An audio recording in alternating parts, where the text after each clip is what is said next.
বৃহদাকার কোমড়াগুলোকে কেটে জীবন্ত বাইং মাছের অ্যাকুরিয়ামের মধ্যে কোমড়াগুলোকে ছেড়ে দেওয়া হলো। আমি প্রথমে ভেবেছিলাম হয়তো এই কোমড়া আর জীবন্ত বাইং মাছ সিদ্ধ করে খেয়ে ফেলবে কোরিয়ানরা, কিন্তু পরবর্তীতে বুঝতে পারলাম যে না, এই বাইং মাছগুলো কোমড়াগুলোকে খেয়ে ফেলছে। প্রিয় দর্শক, আজ আমি আপনাদেরকে এমন এক বিচিত্র কোরিয়ান রেস্টুরেন্টের কাছে নিয়ে এসেছি।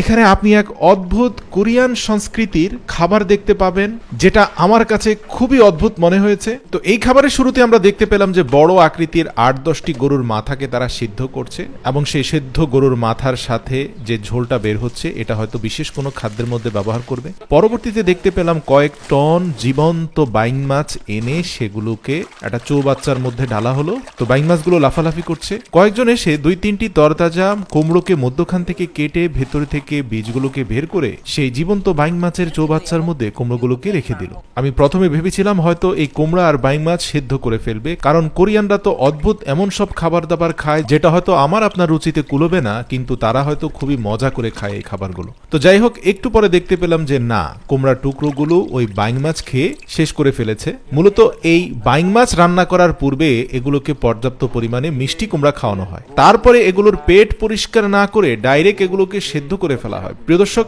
শুনতে কিছুটা অদ্ভুত মনে হলেও সংস্কৃতি ভেদে মানুষের খাদ্যের যে কত বৈচিত্র্য রয়েছে তা পৃথিবীতে ঘুরলে আপনি বুঝতে পারবেন। প্রিয় দর্শক, এর পরের ধাপে আমরা দেখতে পাই পর্যাপ্ত পরিমাণে লবণ ছিটানো হয় বাইং মাছের উপরে। জীবন্ত বাইং মাছগুলো লবণের স্পর্শ পেয়ে প্রাণপণ লাফঝাপ দেওয়া শুরু করে দেয়। কিছুক্ষণের মধ্যে সেই বাইং মাছগুলো যখন স্থির হয়ে যায়, সেগুলোকে পরিষ্কার করে ধুয়ে সরাসরি সেদ্ধ করার জন্য নিয়ে যায়। এখানে যে বিষয়টা আমার কাছে বেশি আপত্তিজনক মনে হয়েছে সেটা হচ্ছে বাইং মাছগুলোর পেট পরিষ্কার করা হয়নি, কিন্তু তারা দাবি করছে যে পর্যাপ্ত পরিমাণে মিষ্টি কুমড়া খাওয়ানোর মাধ্যমে তাদের পেটে এখন আর কোনো ময়লা নেই। তারা যেভাবে এগুলোকে হাত দিয়ে পরিষ্কার করেছে তাতে বাইং মাছের পেটের ময়লা পরিষ্কার হয়ে গেছে। আপনি দেখবেন যে সেদ্ধ বাইং মাছকে স্যুপ সহ একটা ব্লেন্ডার মেশিনের মধ্যে ঢুকিয়ে খুব ভালো করে মিহি করে ফেলা হয়। তারপরে সেই স্যুপের জুসটাকে ছাঁকনি দিয়ে ছেঁকে বের করে তার সাথে ভেজিটেবল, তাদের বিভিন্ন ধরনের ঐতিহ্যবাহী মশলা, নুডলস, এসব কিছু দিয়ে সেদ্ধ করা হয়। তবে সেদ্ধ হয়ে যাওয়ার পরে এর উপরে কিছু হেলদি